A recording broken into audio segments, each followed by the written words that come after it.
should, may, might, ought to, need to, primary plus two, অর্থাৎ primary এর সাথে যদি টু যুক্ত হয় তাহলে সেটা কিন্তু মডাল অক্সিলারি ভার্ব হবে। যেমন বললাম am to, is to, are to, was to, were to, have to, has to। সুতরাং প্রাইমারির সাথে যদি আমি এখানে টু বসাই তাহলে কিন্তু সেটি অবশ্যই একটি মডাল অক্সিলারি হবে এবং এরপরে কিন্তু মূল ফর্ম হবে। টু এর পরে সবসময় মূল ফর্মই বসে। তারপরে দেখুন এখানে বললাম মাস্ট, had better,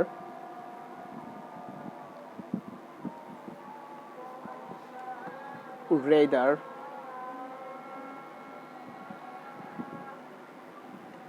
তারপর দেখুন এখানে be going to, be going to মানে হলো am going to, is going to, are going to, was going to and were going to। এই সমস্ত মডেল অক্সিলারি এই ভার্বগুলোর পরে কিন্তু কখনো আবার মূল ভার্ব চেঞ্জ হবে না। আর এই সমস্ত ভার্ব বসলে কিন্তু মূল ভার্ব অটোমেটিক্যালি চেঞ্জ হচ্ছে উইদাউট এনি রিজন, কোনো কারণ ছাড়াই ভার্ব চেঞ্জ হচ্ছে। এবং ডু ডি ডাস কিন্তু এরপরে অবশ্যই কি বসে, মূল ফর্ম বলবে। তো এই ভার্বগুলোর এই রিলেটেড অক্সিলারির পরে কিন্তু মূল ভার্ব কোনো চেঞ্জ হয় না। এই ভার্বগুলোর পর ভার্ব এর বেস ফর্ম বলবে। রিলেটেড অ্যান্ড মডাল দুটো একই নিয়ম। এই ভার্বগুলোর পরে বেস ফর্ম বলবে অলওয়েজ। এই জন্য আমরা যখন ডিড যখন বসাই ইন্টিগ্রেটিভে তখন আমরা দেখি মূল ফর্ম ফেরত নিয়ে আসি। ওয়েন থাকলে সেটাকে আমরা গো করে ফেলতেছি না, গজও করতে পারতেছি না। আবার যখন আমরা ডাজ বসাচ্ছি তখন আমরা এখানে গো করতেছি, গোজ লিখতে পারতেছি না। আবার যখন আমি এগুলো উঠাই দিচ্ছি তখন তো আমরা মূল ফর্মে ঠিক প্রেজেন্ট ফর্ম বা পাস্ট ফর্ম নিতে পারতেছি। সুতরাং রিলেটেড অক্সিলারি এবং মডাল অক্সিলারি এই ভার্বের পরে অবশ্যই মূল ফর্মটা ঠিক রাখতে হবে, এটি হলো মূল কথা। তারপর আমরা চলে আসবো এখন প্রিন্সিপাল ক্লজ, প্রিন্সিপাল ভার্ব। ক্লজটা পরে বলাবো। প্রিন্সিপাল ভার্ব খেয়াল রাখবেন, প্রিন্সিপাল ভার্ব দুই প্রকার। কয় প্রকার? দুই প্রকার। প্রিন্সিপাল ভার্ব দুই প্রকার, একটা হলো ট্রানজিটিভ এবং ইন্ট্রানজিটিভ।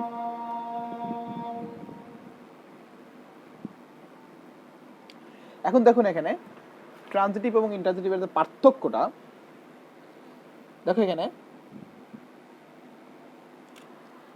ট্রানজিটিভ ভার্ব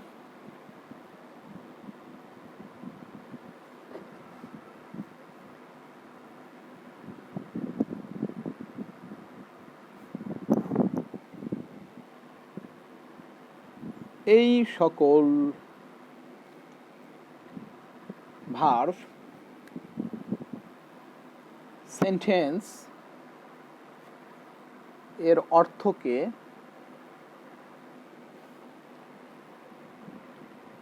সম্পূর্ণভাবে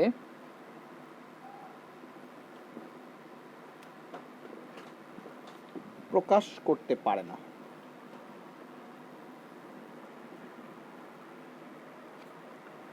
প্রকাশ করতে পারে না, এক নম্বর কথা। দুই নম্বর কথা হলো সেন্টেন্সের অর্থকে সম্পূর্ণ প্রকাশ করতে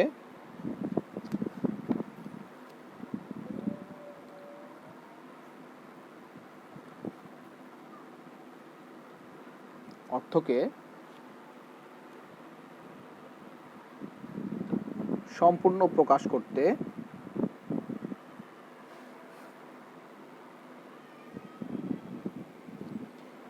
এই সকল ভার্ব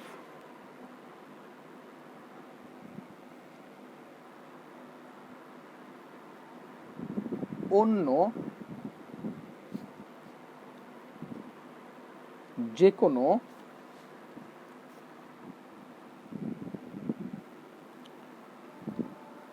শব্দের সাহায্য গ্রহণ করে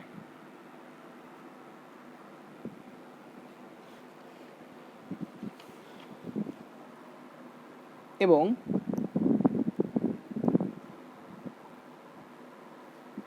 সেটাই হলো অবজেক্ট। সুতরাং ট্রানজিটিভ ভার্ব তখনই হবে যখন বাক্যের অবজেক্ট থাকবে, এটা হলো মূল কথা।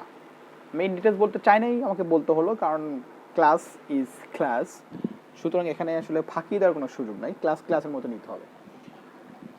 তারপরে দেখুন এখানে ট্রানজিটিভ ভার্বের পরে সবসময় অবজেক্ট বসে, মনে রাখতে হবে এটা।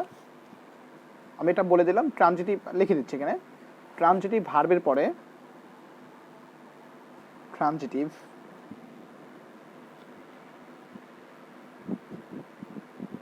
ভার্বের পর সব সময় অবজেক্ট বসে।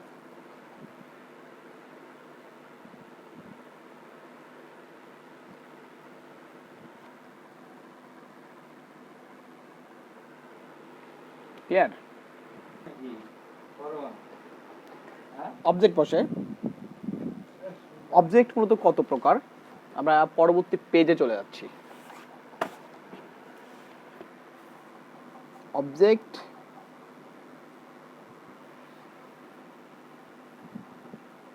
দুই প্রকার, একটি হলো ডিরেক্ট অবজেক্ট, যেটাকে আমরা বলতে পারি হলো মানুষ জাতীয়, সরি বস্তু বা প্রাণী জাতীয়।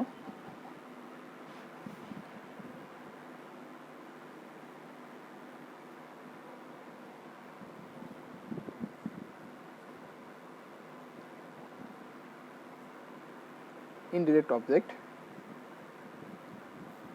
যেটি হলো মানুষ জাতীয়।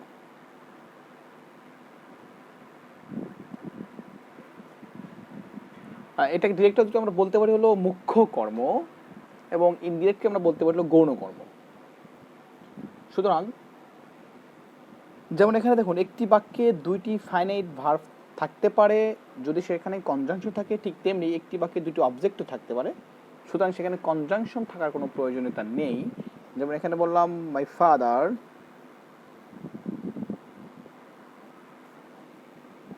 Gave me a pen.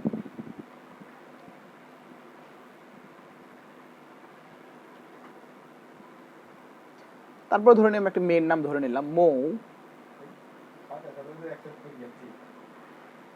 gave me her heart.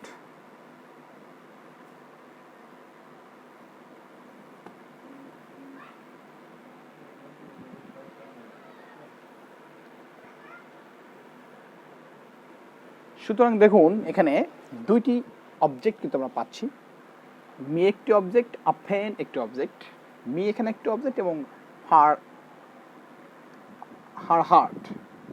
Heart এখানে একটি অবজেক্ট। অবজেক্ট কীভাবে হলো, আমি যদি ভার্বকে কি বা কাকে দ্বারা প্রশ্ন করে উত্তর পাই তাহলে সেটি অবজেক্ট হবে। ক্লিয়ার?